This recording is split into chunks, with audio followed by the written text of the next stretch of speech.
Når jeg strikker flere farvestrik, så strikker jeg jo med 2 tråde på en gang.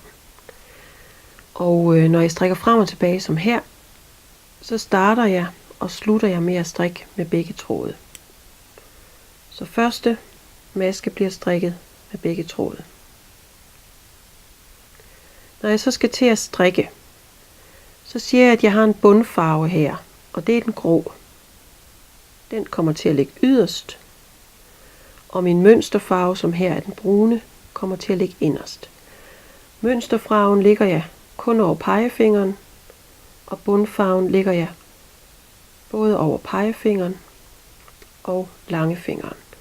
Og så strækker jeg dem, så de ligesom er stramme, og så holder jeg fast med de andre fingre omkring dem. Det er vigtigt, at det her det er strakt ud, når man strikker. Nu skal jeg så strikke 2 masker med mønsterfarven. Og den ligger jo lige for, så der strikker jeg ret nu. Og imens hænger min bundfarve på fingeren. Nu skal jeg så strikke 2 med bundfarven. Der går jeg over mønsterfarven og tager fat i bundfarven og strikker dem på den måde.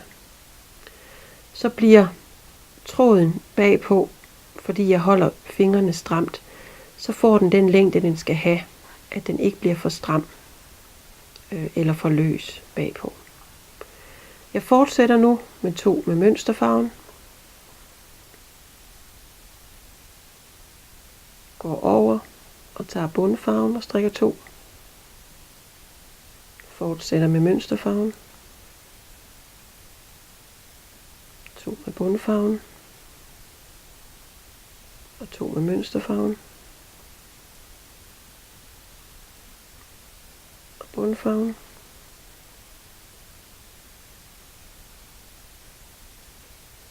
Og nu er jeg hen ved den sidste maske, og den strikker jeg også med begge tråde på en gang. Så vender jeg. Og nu skal jeg jo så til at strikke frem med mønster. Nu strikker jeg første maske, og den her strikker jeg også ret. Og den strikker jeg ligesom før, også med begge tråde. Men når jeg nu er over på vrangsiden, så bytter jeg rundt på, hvordan min tråde ligger. Så nu skal bundfarven ligge inderst, kun på pegefingeren, og mønsterfarven på de 2 fingre. Så nu ligger bundfarven inderst, og mønsterfarven yderst. Og når jeg så skal strikke dem, skal jeg jo sørge for, at mine løse tråde kommer her frem på vrangsiden. Jeg vil ikke have dem på retsiden. Så når jeg nu skal strikke 2 med mønsterfarven, så tager jeg ligesom begge tråde op og strikker en vrang med mønsterfarven. Nu skal jeg så strikke bundfarven. Jeg går under mønsterfarven. Under mønsterfarven. Sådan så jeg er sikker på, at min tråd kommer til at ligge på vrangsiden. Og nu strikker jeg så med mønsterfarven. Bundfarven går under mønsterfarven og tager fat i bundfarven. Strikker med mønsterfarven.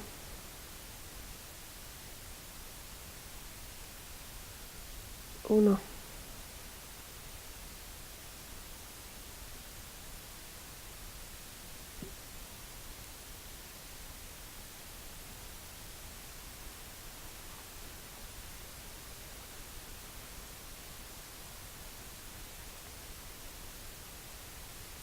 Nu er jeg hen ved den sidste maske, og her strikker jeg begge tråde sammen, og jeg strikker den ret her. Hvis vi kigger på vrangsiden, så kan vi se, at de tråde, der ligger her, hvor de er trukket både bundfarven og mønsterfarven, får simpelthen den samme længde, når jeg strikker på den her måde. Og det er det, der ligesom er det vigtigste for, at ens mønster bliver flottest.